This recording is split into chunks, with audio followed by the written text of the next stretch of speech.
Hello students, this is a video guide for your pet peeve essay.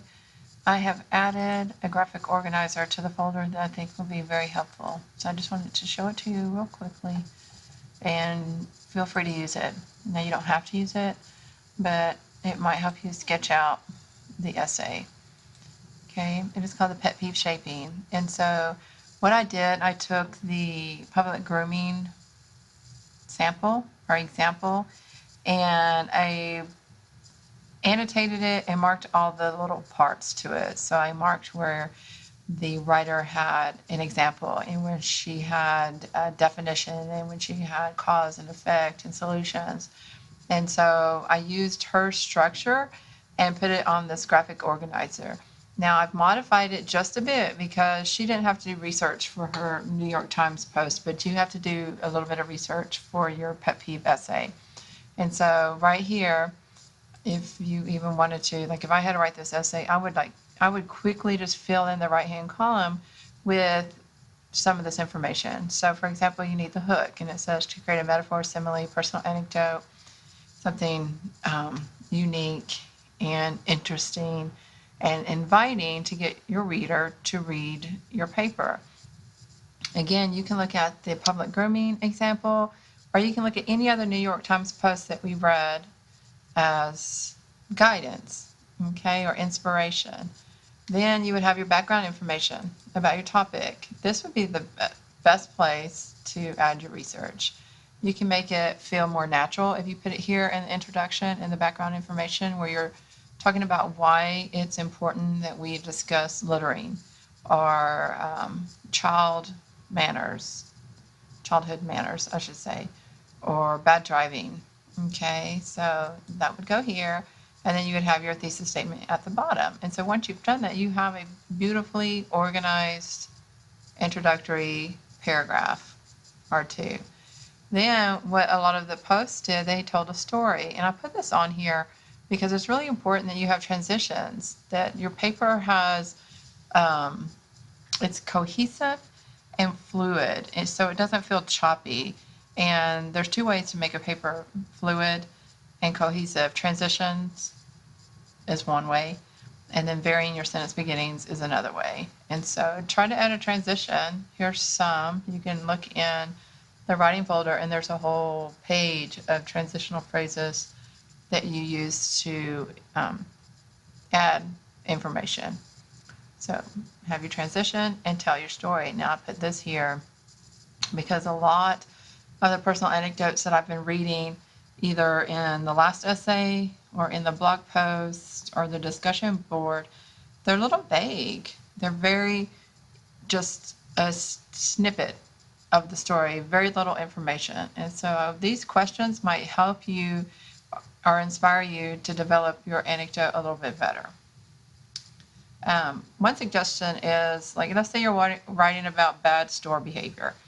You don't have to tell about that one time you went to Walmart and someone was misbehaving. They were being loud on the phone or they were cutting in line. But you could talk about, you can blend several encounters into one story. Okay, have a little bit of artistic freedom to manipulate the personal anecdote a bit. You know, combine 3 trips to Walmart into one story to give the more details and insight.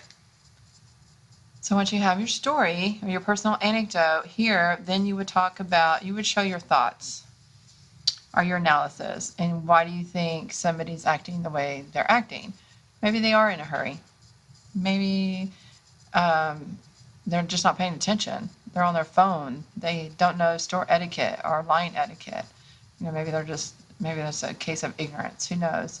And so you can speculate here, why do you think people act the way they do or think that this behavior is acceptable? Or maybe they don't, they just don't care. And so that would be your supposition, so you would put that there. Here, you're trying to give them an excuse or reason for the behavior here.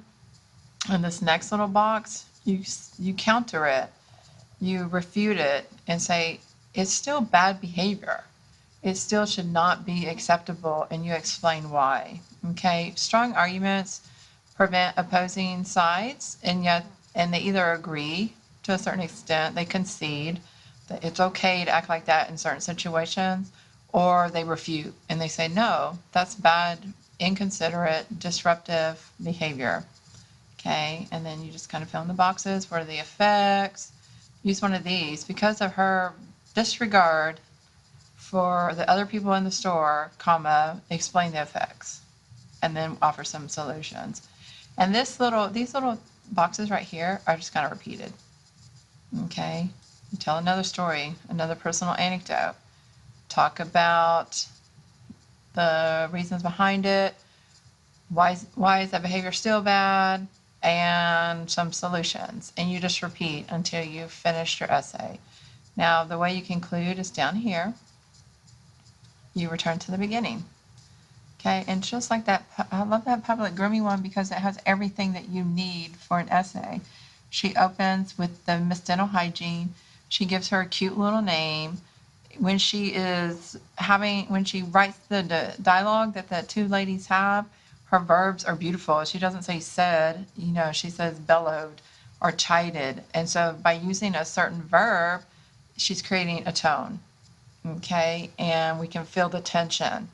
And that's what you need to do with your writing. You need to be very selective in your word choice and create some kind of tone, feeling that you have for your paper. Okay, and right here she said, a line needs to be drawn, just not with dental floss, please. And so she goes full circle back to her beginning. So once again, you don't have to use this. It's just helpful. I bet if you just jot down the skeleton, the parts of your essay here, then you would be able to fill up the rest with the insight, the details, the imagery, figurative language, and build a beautiful essay. So I hope this helps, and take care.